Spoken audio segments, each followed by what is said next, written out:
Hello, Kyle here. So one of the things I was really focusing on is the difference between the way something is presented or thought about and then the way it actually is in reality.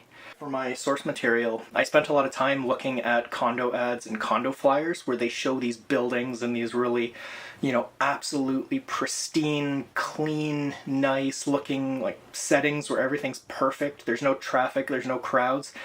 But then in real life you realize, well, they had to install a bunch of ugly power lines for the building, and then there's traffic, so you get the car headlight streaks and taillight streaks and, the buzzing neon and all the noise and the hobos urinating on the walls, and it turns into a mess once humans get their hands on it.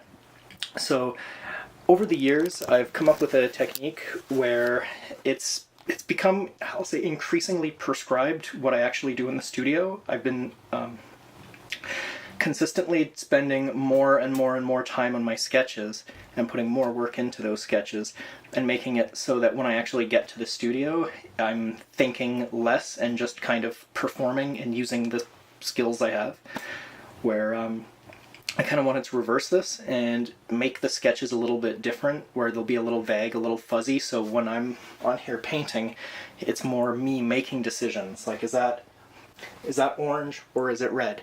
I'm not really sure. Normally I would make those colors very distinct on the sketch, so I know, but this time around I just kind of left it all fuzzy, and while I'm sketching it out, it's like, I'm not sure, well, make a decision. You're the artist, you make up your own mind. So that's the big part of it. I just wanted to have more human touch, more hand. So some of the techniques I've adopted a looser, more expressionistic look. And I've also started doing these vignette effects and washes. So instead of my paintings sort of hanging off this perfectly pristine white background like they always have in the past, now there's a strong vignette effect, because again, the stuff can be rendered perfectly in a computer and displayed on a screen, but then in real life, when you go to photograph it, your lens is going to put on a little bit of vignetting, a little bit of distortion, a little bit of chromatic aberration. There's all the little flaws that happen when something gets converted from either thought stuff or digital stuff into real stuff. So, just focusing on, the noise, the mistakes, the errors, the crowds.